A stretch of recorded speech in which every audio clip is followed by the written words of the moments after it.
નમસ્કાર દર્શક મિત્રો, આપ નિહાળી રહ્યા છો N24 ગુજરાતી। તો નજર કરીશું આજના મહત્વના સમાચાર પર। ભાણખેતર ગામે નૂતન રામ મંદિર મૂર્તિ પ્રતિષ્ઠા મહોત્સવ સંપન્ન। જંબુસર તાલુકાના ભાણખેતર ગામે રામજી મંદિરનો જીર્ણોદ્ધાર કરી ભવ્ય નૂતન મંદિર તૈયાર કરવામાં આવેલ છે, જેમાં રામ, શ્યામ, ઘનશ્યામ તથા હનુમાનજીની, ગણેશજીની મૂર્તિઓનું પ્રાણ પ્રતિષ્ઠા મહોત્સવનું ભવ્ય આયોજન સંતો મહંતોની ઉપસ્થિતિમાં કરવામાં આવ્યું હતું।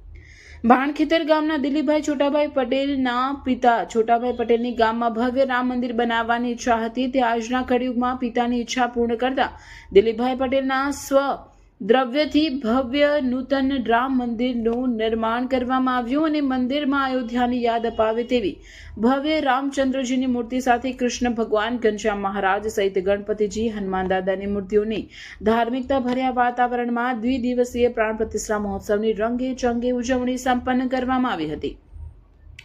યજ્ઞ પૂજા ષોડશોપચાર વિધિ વિદ્વાન બ્રાહ્મણોના શાસ્ત્રોક્ત મંત્રોચ્ચાર સાથે કરવામાં આવી, જેમાં 11 જેટલા જોડાઓએ પૂજા વિધિનો લાભ લીધો હતો અને સાંજે યજ્ઞનું બીડું પૂજ્ય ભક્તિ સ્વામી, પૂજ્ય કેશવ સ્વામી, પૂજ્ય મુક્ત સ્વરૂપદાસ સ્વામીના હસ્તે તથા મુખ્ય યજમાન દિલીપભાઈ પટેલ સહિત યજમાનો દ્વારા શ્રીફળ હોમવામાં આવ્યું હતું। ત્યારબાદ દાતાઓનું સન્માન સમારંભ યોજાયો હતો। આ પ્રસંગે સંતોએ આશીષ પ્રદાન કરતા જણાવ્યું હતું કે પ્રસિદ્ધ પૌરાણિક ગામ ભાણખેતરની પાવન ભૂમિમાં સાક્ષાત ભગવાન નૂતન મંદિરમાં બિરાજમાન થયા છે। પ્રાણ પ્રતિષ્ઠા મહોત્સવ પ્રસંગે અન્નકૂટ દર્શન અને આજના દિવસનો અનેરો મહિમા હોય છે। આજના દિવસે કરેલા સંકલ્પો પૂર્ણ થાય, તન મન ધનથી સુખ્યા થવાય છે તેમ કહી પ્રતિષ્ઠા દર્શનનો મહિમા સમજાવ્યો હતો।